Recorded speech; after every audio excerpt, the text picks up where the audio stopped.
Bismillahirrahmanirrahim. Assalamualaikum warahmatullahi wabarakatuh. Alhamdulillahi rabbil alamin. Wassalatu wassalamu ala ashrafil mursalin wa ala alihi wa ashabihi ajma'in. Ashhadu an la ilaha illallah wahdahu la syarika lah, waliyus salihin wa khaliqul khalqi ajma'in, wa ashhadu anna Muhammadan abduhu wa rasuluhu al-mab'utsu rahmatan lil alamin. Qala ta'ala, ya ayyuhalladzina amanu ittaqullaha haqqa tuqatih wa la tamutunna illa wa antum muslimun. Allahumma ati nufusana taqwaha wa zakkiha anta khairu man zakkaha anta waliyuha wa maulaha innaka ala kulli syai'in qadir. Amma ba'd, kaum muslimin dan muslimat, hadirin hadirat rahimanillahu wa iyyakum. Alhamdulillah, puji dan syukur kepada Allah Subhanahu wa taala. Malam ini kita diberikan kemudahan untuk bisa duduk dalam majelis yang mulia ini, majelis yang mendatangkan kebaikan dalam diri, menenteramkan hati, menenangkan jiwa, serta mengundang pahala dari Allah yang Maha Kuasa. Mudah-mudahan ilmu yang kita pelajari membawa perubahan dalam hidup kita, semakin kuat dan istiqamah di atas jalan agamanya sampai kita bertemu dengannya. Ucapan salawat dan salam untuk Nabi kita alaihi salatu wassalam. Apapun yang dikerjakan oleh Nabi kita alaihi salatu wassalam adalah panduan yang terbaik untuk kita. Tidak ada satu masalah pun jika kita kembalikan kepada Rasulullah sallallahu alaihi wasallam, kecuali di situ akan ada solusi dan jalan keluarnya. Wabil khusus bicara tentang pendidikan keluarga adalah Nabi kita sallallahu alaihi wasallam sebagai qudwah hasanah kita. Allah mengatakan laqad kana lakum fi rasulillahi uswatun hasanah. Pada diri Rasul itu terdapat suri tauladan yang baik, terdapat contoh bagi kita di dalam mengurusi keluarga dan anak keturunan kita. Dari mana kita mengetahuinya? Nabi sallallahu alaihi wasallam telah memberikan kepada kita kalimat yang sangat jelas. Khairukum li ahlikum wa ana khairukum li ahli. Yang terbaik di antara kalian semua adalah yang terbaik kepada keluarganya, dan saya adalah yang terbaik kepada keluarga saya. Rasul sallallahu alaihi wasallam sebagaimana yang dijelaskan oleh ibunda kita Aisyah radhiyallahu taala anha, wanita yang mulia, menjelaskan akhlak dan perilaku suaminya dengan lantang. Dia mengatakan, wa kana Rasul sallallahu alaihi wasallam min altafin nas. Nabi itu manusia yang paling lembut kepada keluarganya. Wa akramun nas, wa akramin nas, manusia yang paling mulia kepada keluarganya. Memperlakukan keluarganya dengan cara lembut, memperlakukan keluarganya dengan cara yang mulia.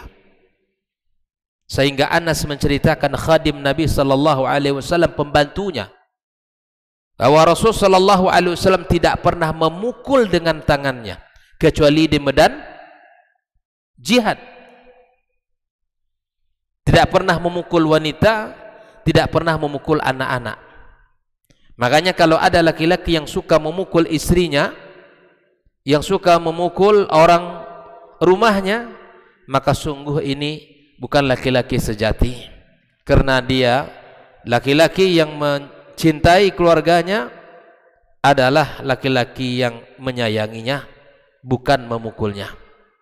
Maka itu ikhwani wa akhwati fiddin, mari kita belajar kepada Rasul sallallahu alaihi wasallam bagaimana kita mendidik anak dan keluarga kita.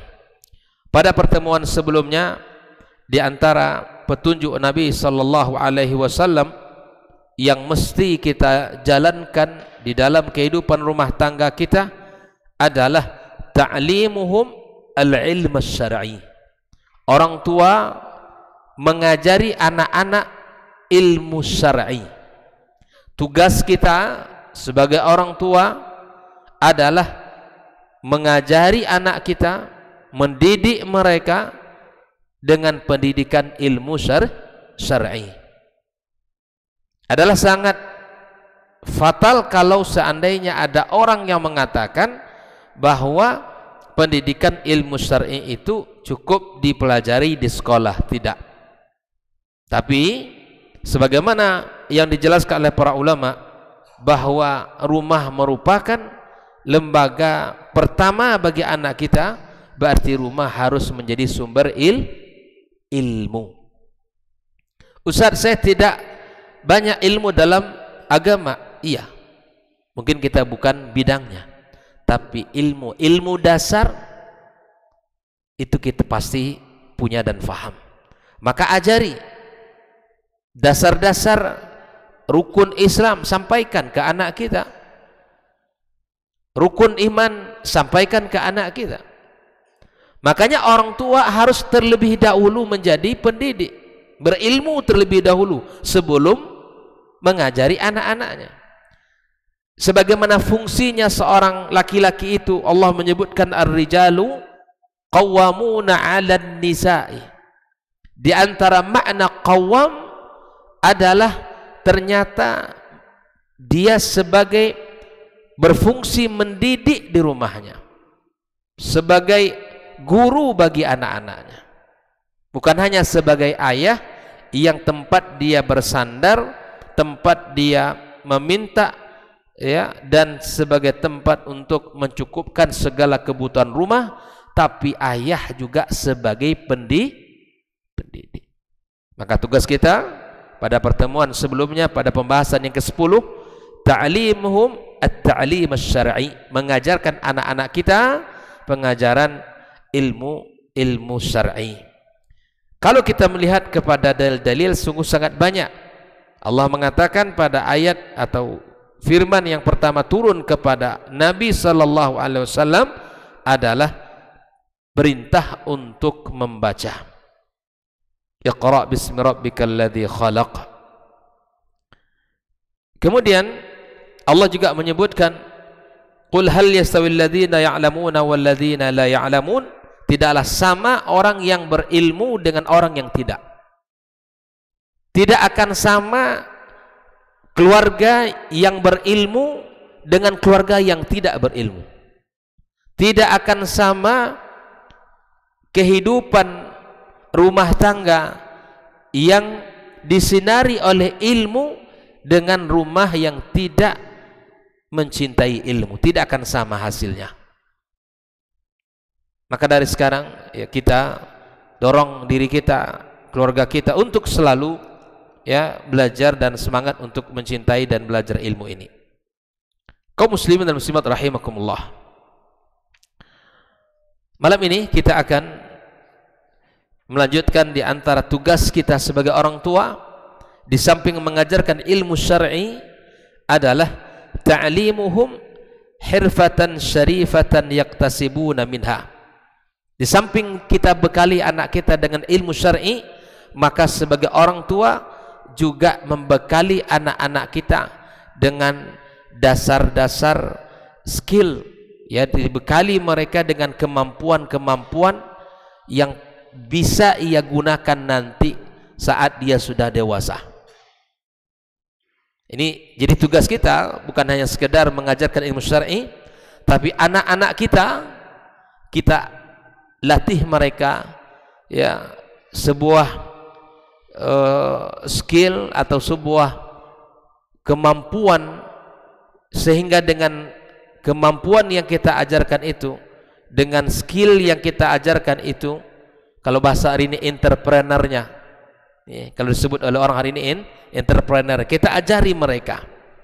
Dengan demikian nantinya kalau dia sudah dewasa, dia bisa untuk berdiri, ya, dia bisa untuk bekerja, menghasilkan, menghidupkan diri dan keluarganya kalau sudah menikah. Di dalam Islam, dasar mengajari anak, ya, sebuah skill itu sangat banyak. Baik itu dari hadis-hadis Rasulullah sallallahu alaihi wasallam, ya, kita temukan sebagaimana Nabi mengatakan, ma akala ahadun ta'aman qat khairan min ayyakula min amali yadihi. Bahwa tidak ada seseorang yang makan makanan lebih baik daripada makan dari hasil usahanya sendiri. Ini sebuah inspirasi bagi kita agar kita membekali anak-anak kita dengan sebuah kemampuan agar nantinya dia bisa berdiri sendiri, bisa berkarir, bisa menghidupkan kalau dia sudah menikah dan bisa tanggung jawab kepada keluarganya. Dasar-dasar ini penting untuk kita berikan. Hadis riwayat Imam Bukhari. Rasul juga mengatakan, la ayyahtatiba ahadukum hizmatan ala dhahri khairun min ayyas'ala ahadan fayu'tihi aw yamna'ah. Seseorang membawa kayu bakar yang digendongnya, yang dia bawa di atas pundaknya, ya, itu lebih baik dari dia daripada meminta-minta. Seseorang yang bekerja, ya, mencari kayu bakar, dijualnya ke pasar, diangkatnya di atas pundaknya, maka kemudian itu lebih afdal bagi dia daripada dia meminta-minta, diberi atau tidak diberi. Terkadang hari ini fenomena ini fenomena mental, yang mana banyak, ya, anak-anak yang sehat, muda, kuat secara fisik, sempurna, tapi kita dapatkan, ya, kebiasaan-kebiasaan yang meminta-minta di jalan-jalan ataupun di sudut-sudut, atau mungkin berkeliling, ya, di perumahan-perumahan orang. Maka lebih afdal disampaikan hadis ini kepada anak kita, bahwa bekerja, makan dari hasil pekerjaan itu lebih baik. Kemudian seseorang dia pergi ke hutan, mengambil kapak, memanggil parang, kemudian dia tebang kayu-kayu yang ada di sana, diikatnya, kemudian dibawanya, dijualnya di pasar. Itu lebih baik bagi seseorang. Nah, ini adalah dasar-dasar Islam agar bisa kita mengajari anak-anak kita agar bisa berdiri dan bisa memiliki kemampuan untuk berusaha. Ikhwani wa akhwati fi din, hafizakumullah wa ra'akum. Abdullah bin Mas'ud radhiyallahu taala anhu mengatakan, yang meriwayatkan, idza anfaqal muslimu nafaqatan ala ahlihi kanat lahu sadaqatan. Seorang muslim apabila dia menginfakkan atau mengeluarkan nafkah kepada keluarganya, kalau keluarga itu artinya siapa saja, istri, anak, itu masuk semua itu. Kita punya gaji di awal bulan, kemudian kita ambil, kita belikan beras, kita berikan segala kebutuhan rumah tangga kita sediakan sehingga anak-anak kita mereka bisa makan, kemudian secara kebutuhan harian kita cukupkan. Itu akan bernilai sedekah di sisi Allah Subhanahu wa taala. Agar kita tahu, Pak, agar kita sadar apa yang kita berikan itu tidak hilang sia-sia. Makanya Islam sangat luar biasa. Ibadah yang paling panjang durasinya itu adalah pernikahan. Mulai dari akad ijab kabul, kemudian kita bertahun-tahun berumah tangga, semua apa yang kita lakukan dalam kehidupan itu adalah ibadah. Kita lihat dalam hadis yang lain, wa mahma anfaqta fahuwa laka sadaqah. Berapapun yang kita keluarkan dari harta kita untuk istri kita, untuk anak kita, semuanya bernilai sedekah di sisi Allah Subhanahu wa taala. Mahma kanat, hatta luqmata tarfa'uha fi imra'atik, sampai satu suapan yang engkau letakkan, yang engkau suapkan ke mulut istrimu bernilai sedekah. Saya beberapa hari kemarin didatangi salah seorang yang menceritakan kondisi dan keadaan sebuah rumah tangga yang ia alami. Ya subhanallah, saya menemukan sesuatu yang sangat menyedihkan dalam kehidupan saya. Sehingga perilaku yang diperlihatkan oleh suami itu sungguh sangat tidak wajar. Dia menakar sesuatu, sangat perhitungan kepada istrinya, sangat perhitungan kepada istrinya. Bahkan dia ceritakan kalau menggosok, istrinya menggosok baju, maka yang pertama digosok baju suaminya. Selesai baju suami, baru dia gosok baju istrinya sendiri, gosok bajunya. Maka dia kalau sudah lihat baju istri sudah selesai digosok dua lembar, cukup. Diambil setrikaan, disimpan. Saya bilang, ini sesuatu yang di luar nalar kita begitu. Sampai seperti itu, bahwa setrika disimpan, kemudian segala sesuatu ditakar, kemudian sungguh sangat menyedihkan kehidupan rumah tangganya. Nah, dia datang bagaimana hukum menghadapi hukum Islam menghadapi pasangan yang seperti ini. Makanya ketika rumah tangga ini dijalani tanpa ilmu, maka dia akan tidak terasa nikmat. Rumah tangga dijalani dengan kejahilan, maka semua itu akan menjadi beban. Apa buktinya? Ketika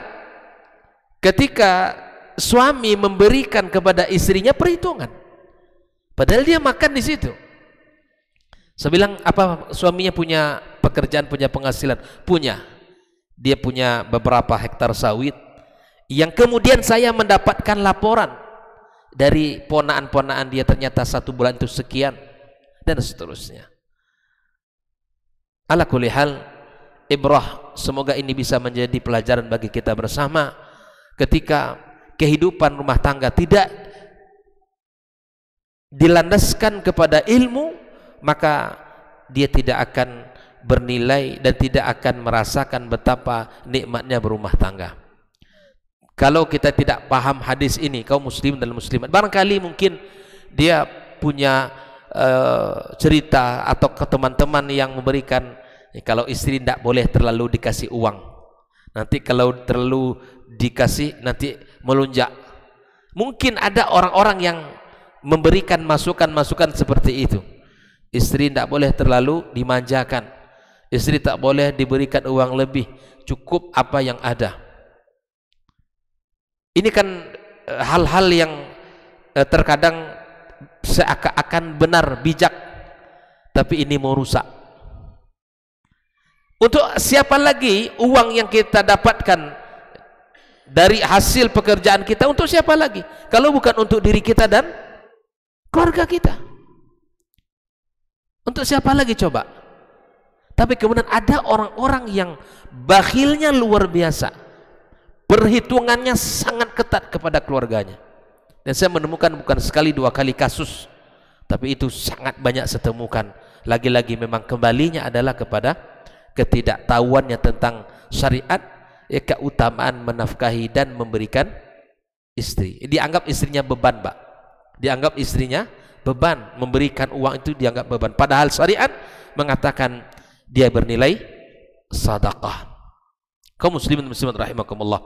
Maka itu sekali lagi ini adalah dasar-dasar Islam yang kemudian harus kita turunkan dalam kehidupan kita sebagai orang tua. Maka berikan pemahaman-pemahaman ini kepada anak kita dan bimbing mereka agar memiliki ya kemampuan-kemampuan dalam bidang pekerjaan nantinya. Kaum muslimin dan muslimat rahimakumullah. Nah, ketika di dalam mengajarkan dunia pekerjaan kepada anak kita, maka kenalkan dasar-dasar syariat. Yang pertama kali yang mesti kita tekankan kepada anak kita, bahwa bekerja nak, jangan sampai kamu melupakan syariat. Itu dia. Apapun nanti pekerjaan kamu, seorang pedagang, seorang petani, atau seorang pegawai, baik itu di perusahaan atau mungkin seorang pegawai negeri, maka yang mesti kamu fahami nak, bahwa kamu harus menjaga ibadah kamu kepada Allah. Itu yang mesti diingatkan. Apapun pekerjaan kamu nanti di masa yang akan datang, ingat bahwa Allah Subhanahu wa taala telah memerintahkan kepada kita untuk selalu beribadah kepadanya.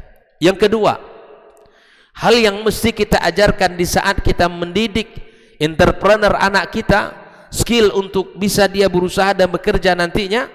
Yang kedua, tekankan kepada anak kita, ketika bekerja nak, maka kamu harus mencari yang sumbernya halal.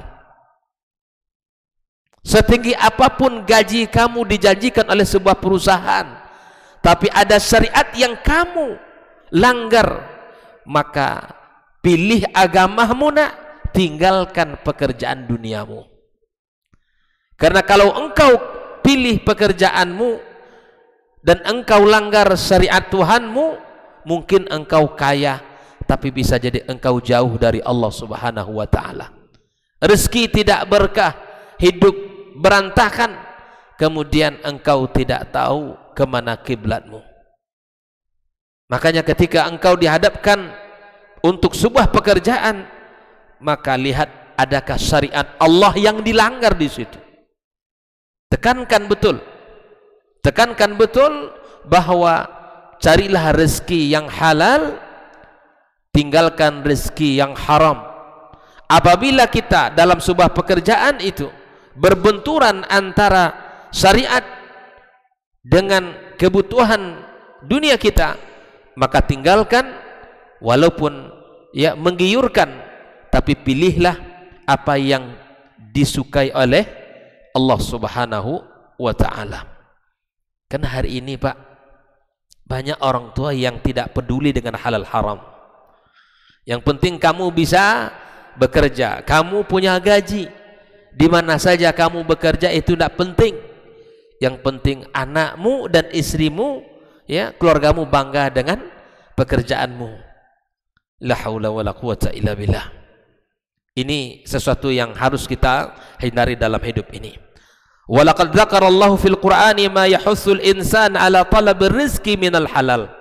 Allah telah menyebutkan di dalam Al-Qur'anul Karim, ya, bahwa manusia harus mencari rezeki dari sumber yang halal, walakin bisyartin alla yushghilahu an ta'atillahi subhanahu wa ta'ala, tapi dengan syarat jangan sampai pekerjaan kita itu melalaikan dari ibadah kepada Allah Subhanahu wa ta'ala. Tanamkan nilai-nilai ini Pak. Kita sudah masuk, bekal syar'i sudah kita ajarkan. Ingatkan mereka di saat kamu masuk dunia bekerja nanti nak, maka berhati-hati. Jadikan Allah yang paling besar dalam kehidupanmu. Jadikan agama ini terdepan, yang menjadi standar di mana kamu harus bekerja. Carilah ridha Allah, tinggalkan ridha manusia. Carilah kemuliaan di sisi Allah, tinggalkan kemuliaan di sisi manusia. Tanamkan itu. Maka Allah Subhanahu wa ta'ala telah menyuruh kita untuk mencari rezeki. wabtaghi fima ataka Allahu ad-daral akhirah wa la tansa nasibaka minad dunya. Kata Allah, carilah ya apa yang telah Allah berikan kepada kamu dari kehidupan akhiratmu. Maka sampaikan ayat ini kepada anak kita. Cari yang pertama kali adalah akhiratnya, dan jangan engkau lupakan dunia. Ini yang jangan dibalik ya. Jangan sibuk dengan urusan dunia, lupa akhirat. Nabi sallallahu alaihi wasallam telah menjamin yang semangat orang untuk akhirat, dunia pasti dapat. Orang cerdas, Nabi memberikan rumus cerdas ya. Cari akhirat, dunia dapat, pasti dapat. Tapi kalau kita cari dunia, akhirat belum tentu dapat. Itulah sikap seorang mukmin ketika harus bekerja, bahwa urusan akhirat lebih diutamakan daripada urusan dunia. Ustaz, kita tidak boleh tinggalkan dunia. Betul, saya tidak menyuruh meninggalkan dunia, tapi jangan lupakan dunia. Bahasa Allah, bahasa Al-Quran, jangan lupakan bagianmu dari dunia ini. Lalu kemudian kita ibadah terus sepanjang masa. Tidak boleh, tidak, kita bekerja. Tercela juga dalam Islam. Yang paling tepat adalah kita bersungguh-sungguh di dalam ketaatan kepada Allah, tapi kita tidak melupakan tugas kita di dunia ini dalam mencari rezeki. Tidak hanya sekedar kita beribadah kepada Allah, tapi kewajiban kita sebagai manusia bekerja juga ada. Yang tercela itu bagaimana? Ibadah saja nggak bekerja, kehidupan nanti minta-minta, ini juga tidak terpuji dalam Islam. Atau bekerja saja tanpa memikirkan akhir, ini juga tidak mulia. Maka kemudian fokuskan akhiratmu, dunia akan kamu dapatkan. Tapi ketika engkau fokus kepada duniamu, maka akhirat belum tentu kamu dapatkan. Ini rumus dari Allah Subhanahu wa ta'ala ya. Maka dahulukan akhiratmu ya, kemudian jangan lupakan bagianmu dari dunia. Sampaikan kepada anak kita firman Allah Subhanahu wa ta'ala, ya ayyuhalladzina amanu idza nudiya lis-salati min yaumil jum'ati fas'au ila dzikrillahi wa dzarul bai' dzalikum khairul lakum in kuntum ta'lamun. Ini adalah adab di saat kita di hari Jumat, ketika kita berdagang atau ketika kita dalam transaksi-transaksi. Maka ketika azan telah dikumandangkan untuk melaksanakan atau salat, maka tidak ada yang besar dari kehidupan kita, tidak ada panggilan yang paling tertinggi daripada panggilan Allah Subhanahu wa ta'ala ya. Kaum muslimin rahimakumullah, inilah dasar-dasar. Yang pertama apa tadi? Apa yang harus kita sampaikan ke anak kita? Ketika anak kita ketika kita ajarkan mereka bekerja, yang pertama apa?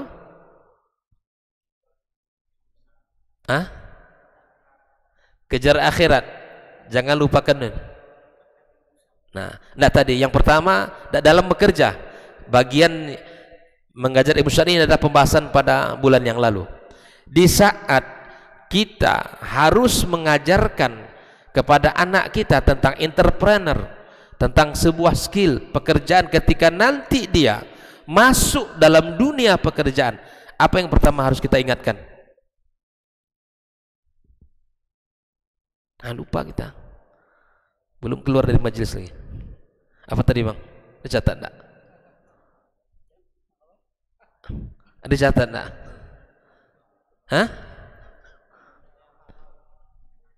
Ilmu syar'i. Yang pertama, bahwa cari rezeki yang halal.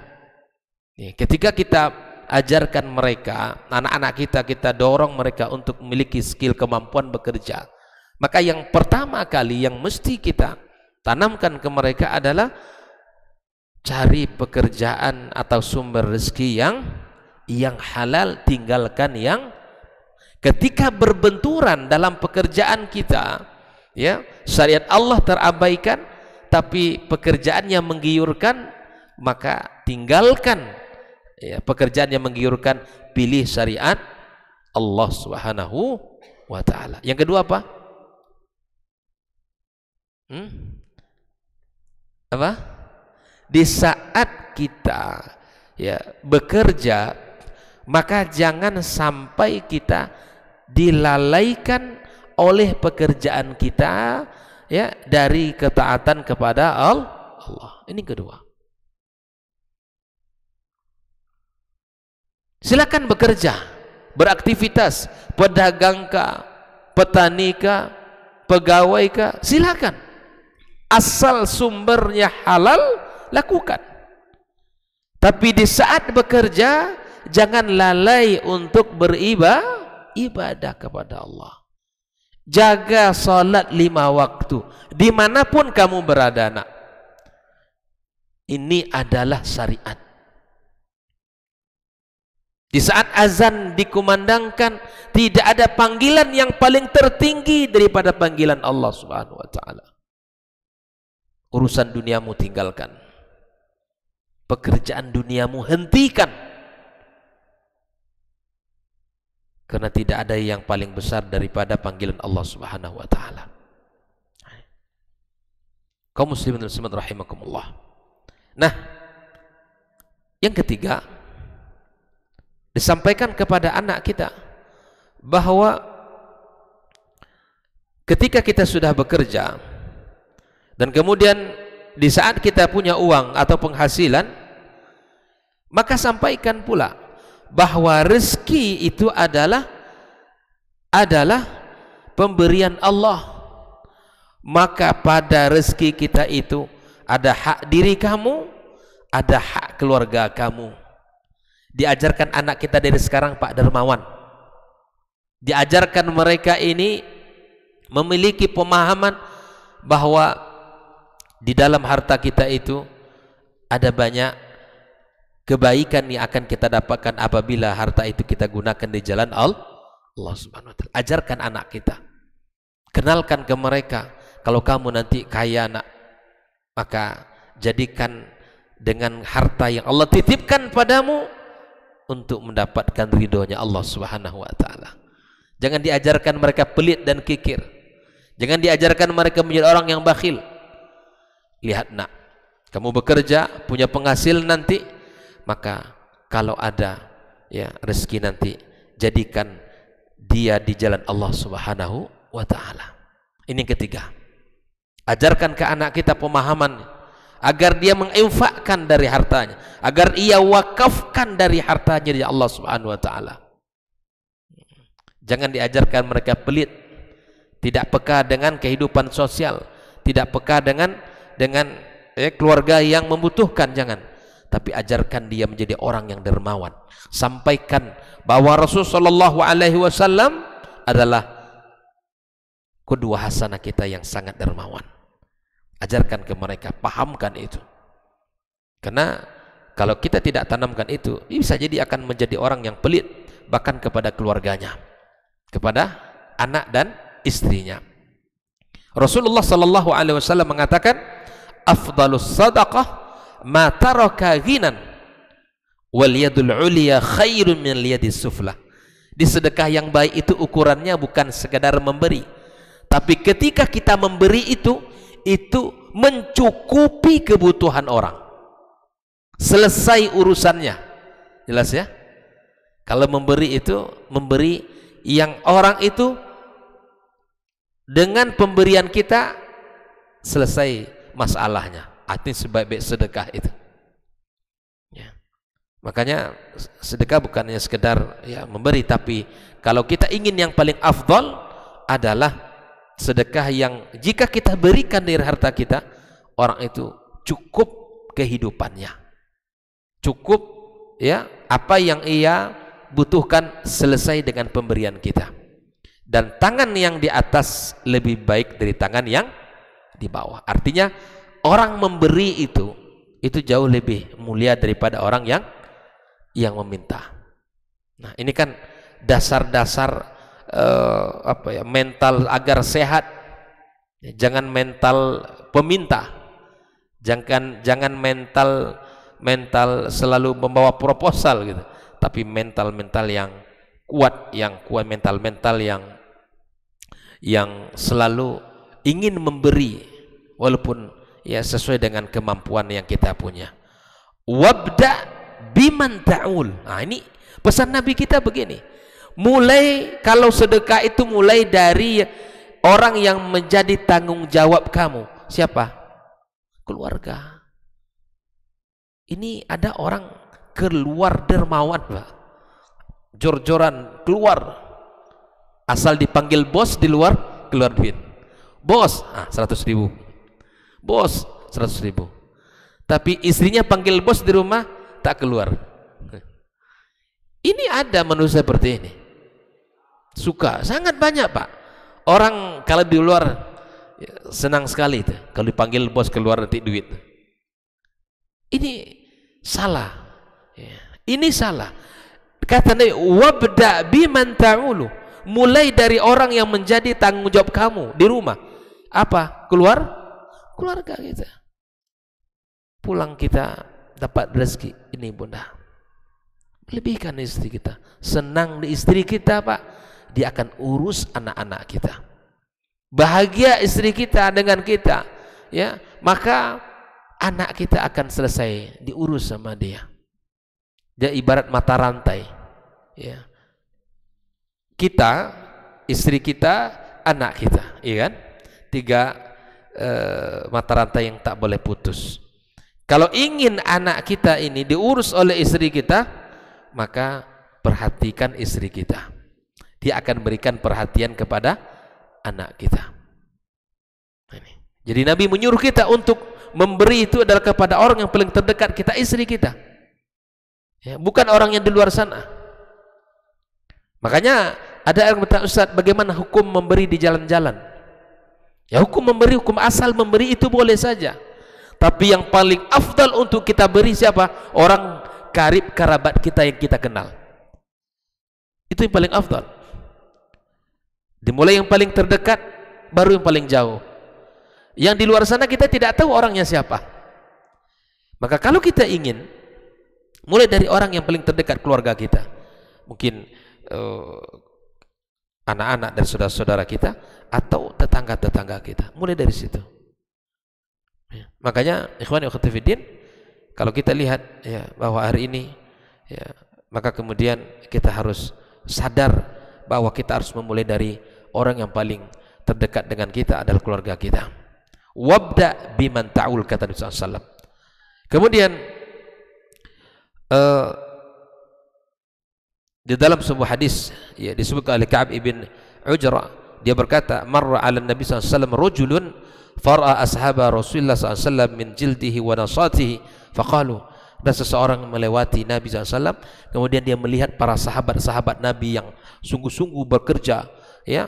Kemudian mereka berkata, ya Rasulullah, law kana hadha fi sabilillah, kalaulah seandainya ini semua di jalan Allah.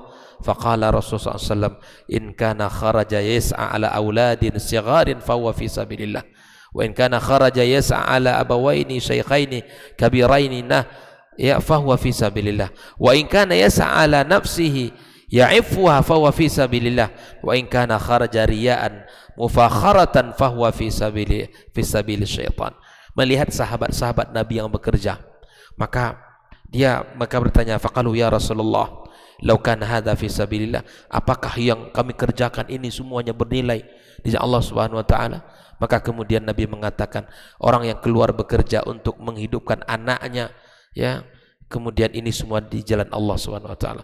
Kemudian ada orang yang bekerja keluar untuk memberikan bakti mereka kepada kedua orang tua mereka, maka ini juga dihitung fi sabilillah. Ada orang yang keluar bekerja untuk dirinya, ya, agar dia terjaga, ya, izahnya, bekerja dia menghasilkan uang sesuai dengan apa yang ia dapat, fahuwa fi sabilillah. Tapi apabila dia bekerja keluar untuk riya atau sombong, maka ini di jalan syaitan, kata Nabi sallallahu alaihi wasallam. Jadi Bapak Ibu semua dirahmati Allah Subhanahu wa taala, para suami yang bekerja, pagi pulang sore, apapun yang penting halal jalan Allah Subhanahu wa taala, semua itu terhitung fi sabilillah. Maka sungguh sangat besar Islam memberikan penghargaan kepada umat ini yang bekerja, yang berusaha lillah untuk menghidupkan keluarga, untuk menghidupkan ya orang-orang yang menjadi tanggungannya, maka itu semua akan terhitung fi sabilillah yang punya nilai yang sangat tinggi di sisi Allah Subhanahu wa taala. Ikhwani wa akhwati fi din, hafizakumullah wa ra'akum. Kemudian dari apa yang sudah kita sampaikan ya, dari hadis Nabi sallallahu alaihi wasallam bahwa setelah kita mengajarkan hal yang halal, menjauhkan yang haram, yang kedua kita harus menjadi orang-orang yang taat kepada Allah dan tidak menjadi orang yang lalai oleh pekerjaan. Kemudian yang ketiga, sampaikan kepada anak-anak kita bahwa pada rezeki yang kita punya itu, pada rezeki yang Allah berikan itu, ada banyak jalan kebaikan yang bisa kita hasilkan kalau kita belanjakan di jalan Allah Subhanahu wa taala. Kaum muslimin dan muslimat rahimakumullah. Nah, ketika kita bekerja, maka dibutuhkan sifat atau karakter pekerja yang baik. Nabi menyebutkan di dalam sebuah hadisnya, al-mu'minul qawiyyu khairun wa ahabbu ila Allah minal mu'minid da'if. Latih anak kita agar kuat fisiknya, sehat mentalnya.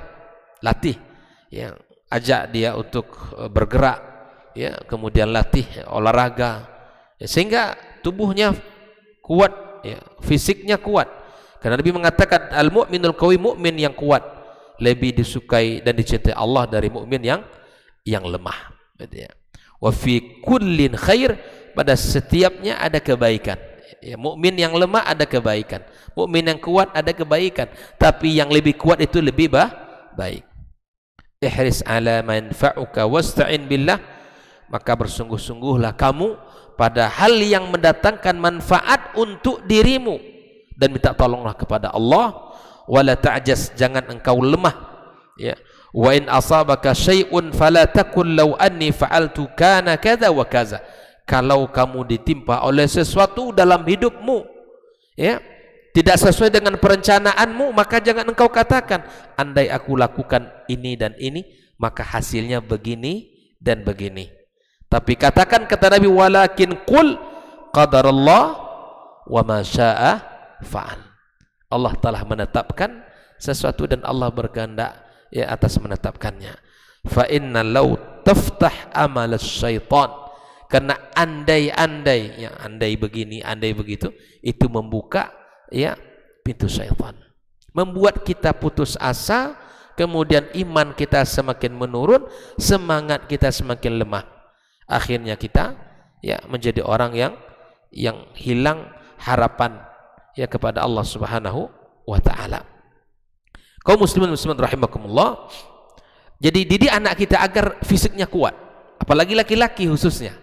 Apalagi laki-laki, maka didik mereka dengan mental yang sehat, kemudian fisik yang kuat. Kemudian Anas radhiyallahu taala anhu ya, mengatakan bahwa ada seorang laki-laki dari Ansar mendatangi Nabi sallallahu alaihi wasallam. Dia berkata, amma fi baitika syai'. Ya, ini cerita yang terjadi di zaman Nabi.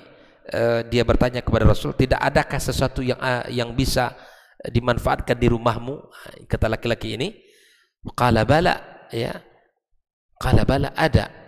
Thumma jalas nalbas ba'dahu wa nabsud ba'dah wa qa'b ya ina nasra fihi al-ma', qala i'tini bihima fa atahu bihima fa akhadhahuma Rasulullah sallallahu alaihi wasallam biyadi wa qala may yashtari hadaini, qala rajulun ana akhudhuhuma bidirhamaini fa atahuma iyyah wa akhadha dirhamaini fa atahuma al-ansari wa qala ishtari bi ahadima ta'aman fanbudhu ila ahlik washtari bil akhar qadduman fa'tini bi. Ini kisah ya yang mana Nabi SAW ingin memberikan motivasi kepada para sahabat agar memiliki semangat untuk bekerja gitu.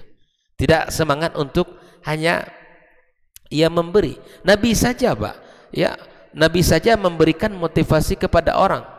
Di saat sahabat ya ingin datang tidak punya apa-apa, Nabi tidak langsung memberi, tapi dikasih kapak oleh Nabi, disuruh berangkat.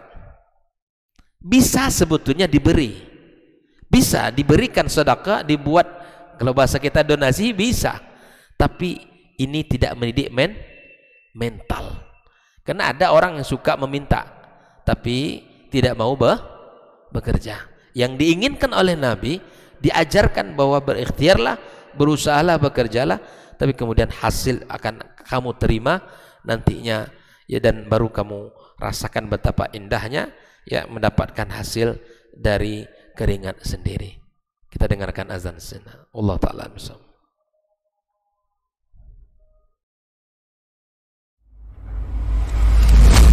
Di kalau Umar ini subhanallah, yang diinginkannya itu generasi-generasi luar biasa, orang-orang hebat. Lalu kemudian apa yang dilakukan oleh Umar? Fa asta'miluhum fi ta'atillah. Aku gunakan mereka ini di dalam ketaatan kepada Allah. Ketika kaum muslimin itu memiliki penyakit namanya wahan, yaitu hubbud dunya wa karahiyatul maut, cinta dunia dan takut akan kematian. Lalu Nabi menjawab dengan yang lebih penting. Apa itu? Madza a'adatta laha? Apa yang engkau siapkan untuk kiamat itu? Bin Sulaiman tadi, inti yang bisa kita ambil apa? Solehkan diri kita. Solehkan diri kita sebelum mencari rezeki. Karena kalau kita tidak soleh, kalau kita tidak bertakwa kepada Allah Subhanahu wa Ta'ala dalam mencari rezeki itu akan terasa sulit.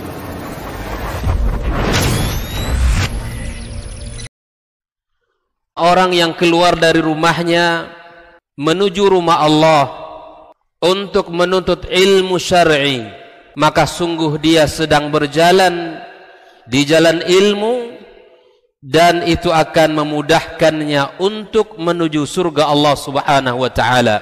Man salaka tariqan yatlubu fihi ilman salakallahu bihi tariqan min turuqil jannah.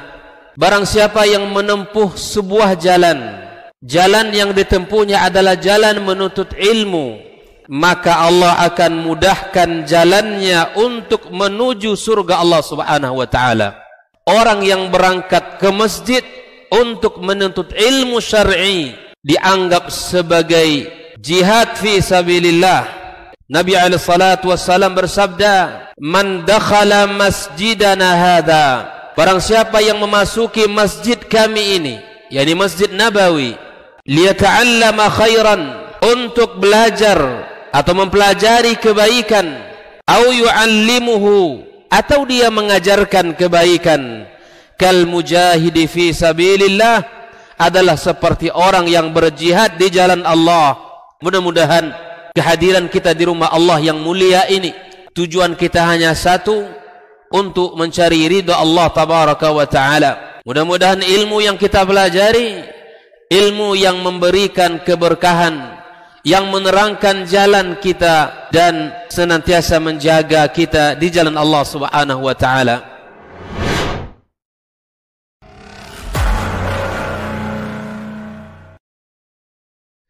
Majtama'a qaumun fi baitin min buyutillah yatluna kitaballah wa yatadarasunahu fima bainahum illa nazalat alaihimus sakinah wa ghasyiyatuhumur rahmah wa haffat bihimul malaikah wa dzakarahumullahu fiman indah. Tidaklah suatu kaum duduk di salah satu rumah Allah, membaca ayat-ayat Allah dan sama-sama mempelajarinya, kecuali turun kepada mereka as-sakinah, ketentraman dan kenyamanan. Wa ghasyiyatuhumur rahmah, dan mereka diliputi pula oleh rahmat, kasih sayang dari Allah Subhanahu wa taala. Wa haffat bihimul malaikah, dan mereka pun dikelilingi oleh para malaikat, karena malaikat suka majlis-majlis zikir dan ilmu. Wa dzakarahumullahu fiman indah, dan Allah akan banggakan sebut-sebut mereka di kalangan malaikat-malaikat yang ada di sisinya, di masyarakat atas. Mudah-mudahan kita termasuk yang sering disebut-sebut di sisi Allah, di kalangan para malaikat, dan di akhir majlis ini mudah-mudahan kita pula mendapatkan seperti yang tersebut dalam hadis qudsi, qumu maghfuran lakum, silahkan berangkat meninggalkan majlis ini dalam keadaan diampuni dosa-dosa kalian.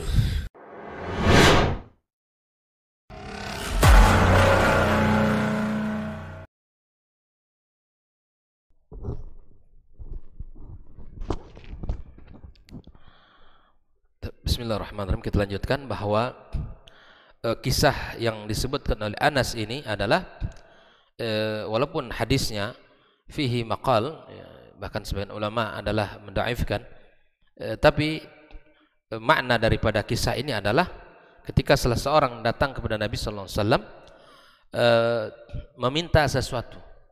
Nabi bertanya, apakah tidak ada sesuatu yang ada di rumahmu? Yang ada di rumah cuma dua. Yang pertama adalah tikar yang sudah lusuh, gitu kan. Ya, separuhnya untuk lantai yang digunakan, separuhnya untuk selimut dia. Saking nggak ada punya apa-apa di rumah. Yang satu adalah tempat menyimpan air, gitu. Ina. Kata Nabi ke sini, bawa ke sini. Lalu Nabi SAW tawarkan ke sahabat, siapa yang membeli dua barang ini? Ya. Sesungguhnya barang ini nggak bernilai gitu. Tapi kemudian ada sahabat yang menawarnya, ya diberi dengan dua dirham. Dikasih oleh Nabi, yang satu ini ya kamu berikan keluargamu, yang satu ya maka kamu belikan alat, diberikan oleh Nabi alat, idhab wahtatib wabi'. Dengan alat ya, kalau bahasa kita apa hari ini, pergi kamu cari kayu bakar, kemudian kamu jual. Dan saya tidak ingin melihat kamu 15 hari di sini. Masya Allah, ini kan bahasa Nabi ya. Saya tidak ingin melihat kamu 15 hari di sini. Pergi. Padahal kota Madinah itu ya kehidupan seriganya pasti ketemu gitu. Tapi Nabi mengatakan, wala arayannaka 15 yauman. Aku tidak ingin melihat kamu di sini 15 hari. Artinya pergi dulu kamu berusaha, itu kan, maka kemudian dia pergi, ya akhirnya dia membawa setelah itu 10 dirham, kemudian dia membeli baju, kemudian dia memberi sebagian yang membelikan makanan ya yang untuk istri. Fakadhan misalnya mengatakan hada khairul laka. Ya, ini lebih baik bagimu min antaji'a wal mas'ala nuqtah fi wajhika yaumil qiyamah. Orang yang meminta itu akan ada nuqtah hitam nanti dari kiamat wajahnya. Orang suka-suka meminta itu. Ini motivasi. Walaupun hadis ini sebagian ulama mengatakan didaifkan ya oleh sebagiannya. Ala kulli hal, ikhwan wa akhwat fillah rahimakumullah, kita mesti berusaha mencari nafkah. Berusaha mencari nafkah adalah kemuliaan. Tapi enggan bekerja untuk mencari nafkah padahal dia punya kekuatan adalah dosa baginya. Karena dengan tidak bekerja itu sama dia menyia-nyiakan keluarganya. Rasulullah sallallahu alaihi wasallam mengatakan, kafa bil mar'i itsman ay yudayyi'a man yaqut. Sesungguhnya cukup dikatakan berdosa jika ia melalaikan orang-orang yang ia wajib memberi nafkahnya. Jadi kalau dia bekerja mulia. Tapi kalau dia malas-malasan bekerja, padahal dia mampu, tapi dia lebih memilih untuk tidur di rumah, ada anak dan istri yang menjadi tanggung jawabnya, tapi dia nggak mau. Maka ketika dia tidak mau bekerja, enggan bekerja, dan ia sia-siakan anak dan keluarganya, maka itu cukuplah baginya dosa, kata Nabi Sallallahu Alaihi Wasallam. Makanya jangan sampai kita ya tidak bertanggung jawab kepada keluarga kita.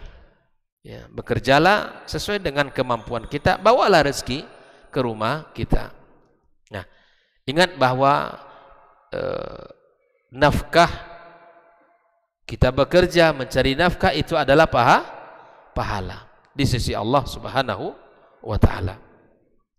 Kemudian ya, ketika seseorang mengatakan saya tawakal saja di rumah, betul, silakan tawakal karena itu bagian daripada iman. Tetapi tawakal bukan berarti malas bekerja. Tawakal bukan berarti pasrah.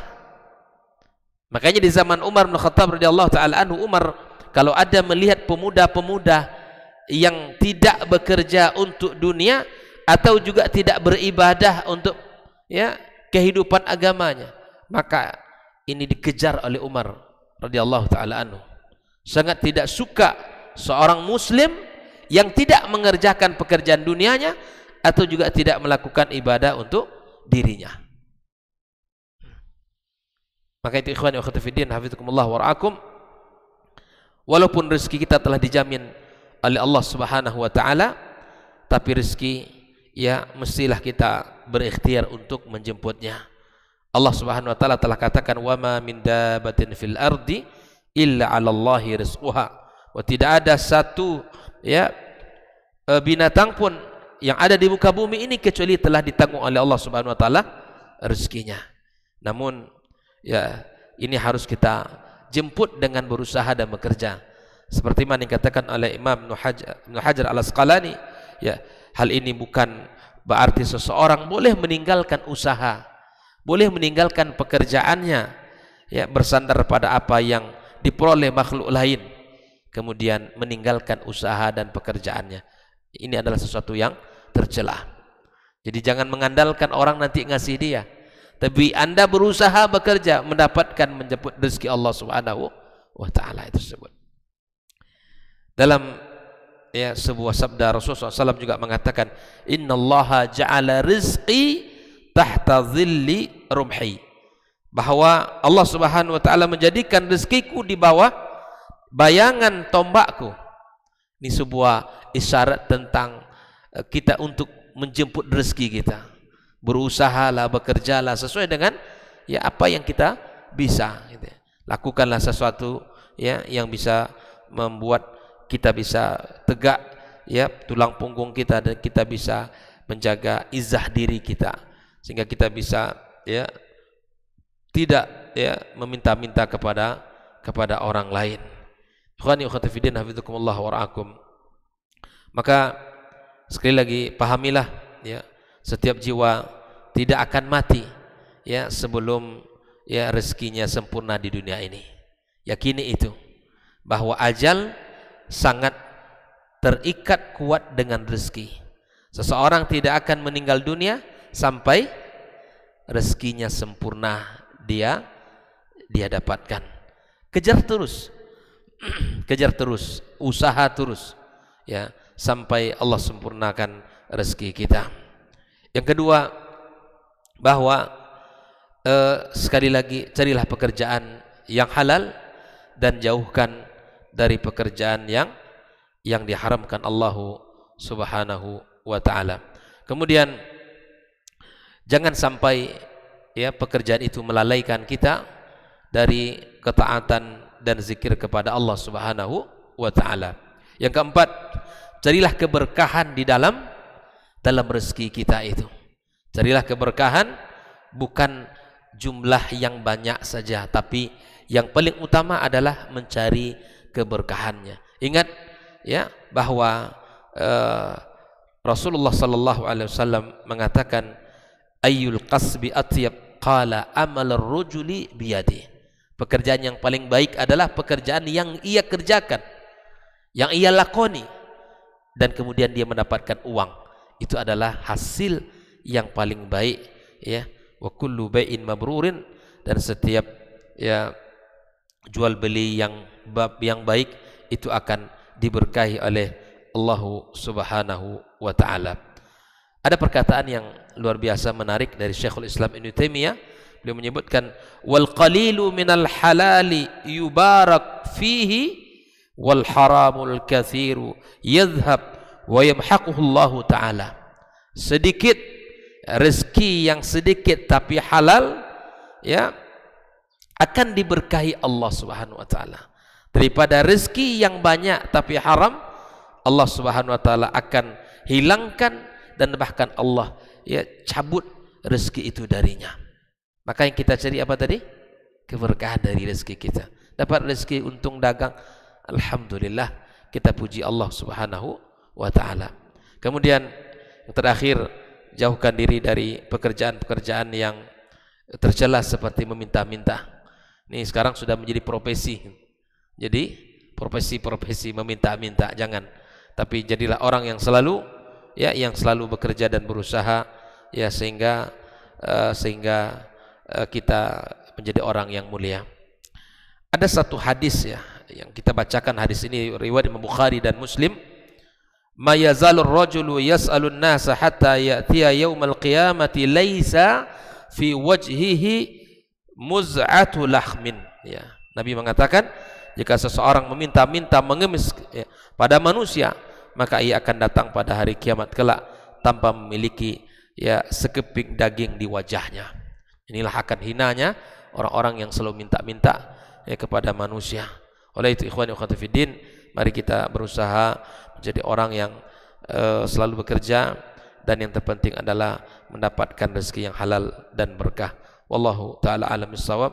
Barakallahu fikum wa subhanakallahumma bihamdika asyhadu an la ilaha illa anta astaghfiruka wa atubu ilaik. Wassalamu alaikum warahmatullahi wabarakatuh.